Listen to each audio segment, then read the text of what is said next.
ओम शांति। संगम युग के इस नए युग में हर सेकंड नवीनता का अनुभव करने वाले फास्ट पुरुषार्थी भव।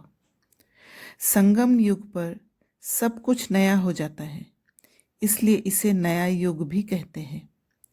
यहाँ उठना भी नया, बोलना भी नया, चलना भी नया। नया अर्थात अलौकिक। स्मृति में भी नवीनता आ गई।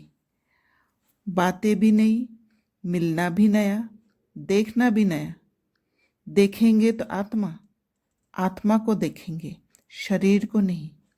भाई भाई की दृष्टि से संपर्क में आएंगे, दैहिक संबंध से नहीं। ऐसे हर सेकंड अपने में नवीनता का अनुभव करना। जो एक सेकंड पहले अवस्था थी वह दूसरे सेकंड नहीं, उससे आगे हो। इसको ही फास्ट पुरुषार्थी कहा जाता है।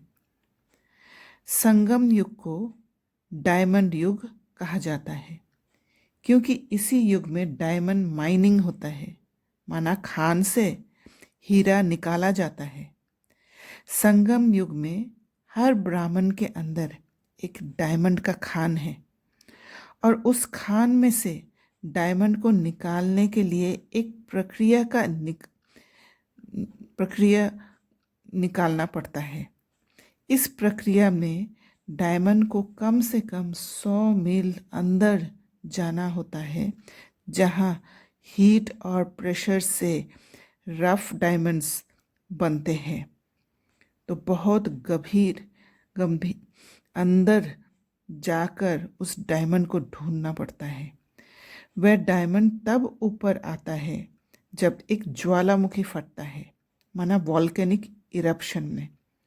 उससे डायमंड्स ऊपर आ जाता है। डायमंड्स काला कोयला में होता है। हर सेकंड संगम युग में नवीनता का अनुभव करना, माना उस काला कोयला में हीरा का माइनिंग करना, माना भीतर जाना, स्वयं से जुड़कर हर आत्मा के पुराना संस्कार रूपी कोयला में हीरा को ढूंढ निकालना। हर सीन में समझ लेना जो कुछ नवीन है जीवन में। जैसे डायमंड का खान में डायमंड को निकालने के लिए बहुत सारे परतें हटाना होता है, वैसे आत्मा रूपी हीरा को ढूंढने के लिए आत्मा के ऊपर पुराना जो समझ, पुराना जो परसेप्शंस है, वो सब को, जो सेंस परसेप्शंस या कर्मेंद्र द्वारा हम अनुभव करते हैं, वो सारे को हटाना होता है। हीट और प्रेशर अप्लाई कर उन रफ हीरे को तलाशते हैं। वैसे ही योग की गरमाई से और परिस्थिति रूपी फोर्स या माया का गर्म से आत्मा की गुण निकलता है। अगर माया की गरमाई से प्रभावित होते हैं, नवीनता को तलाश नहीं पाते, तो आत्मा को लू लग जाती है और आत्मा बीमार हो जाती है, मर भी जाती है।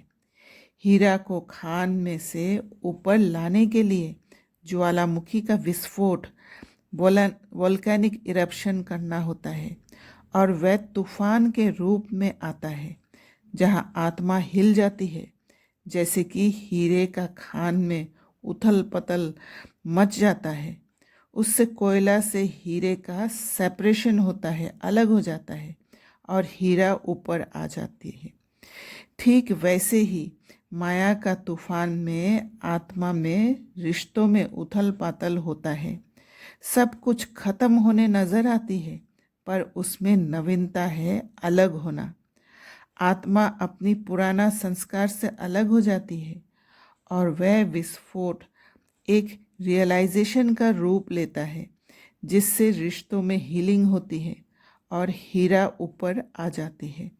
जैसे आज बाबा ने कहा, समझते हैं गणेश से साक्षात्कार हुआ, तो गणेश में भी परमात्मा है। इससे ही सर्वव्यापी का ज्ञान उठा लिया है। और तुम सब बच्चे कहते हो हम सब बाबा को याद करते हैं, अर्थात सब में बाबा की याद। तो यह इस बात में सर्वव्यापी कह देना काला कोयला का अनुभव कराता है और सब में बाबा की याद में नवीनता है जो हीरा है। और ये नवीनता ज्वालामुखी फटने के बाद जब अलग हुई आत्मा तब समझ आया। इस हीरे तुल्य जीवन में बाबा का संग से हर बात में, हर एक काला कोयला में नवीनता का अनुभव करना है, माना हीरा को ढूंढ निकालना है। बाबा ने ये भी कहा, ये बहुत बड़ी महफिल है जो परमात्मा और आत्मा का मिलन का। तुम जानते हो बाबा आत्माओं की महफिल में आया हुआ है, परंतु इनको जो अच्छी रीति जानते हैं वह इनके सम्मुख प्रैक्टिकल में है। इस समय कोटों में कोई ही जानते हैं, जो परवाने हैं वही जानेंगे, जो फिदा हो जाते हैं बाबा के बन जाते हैं।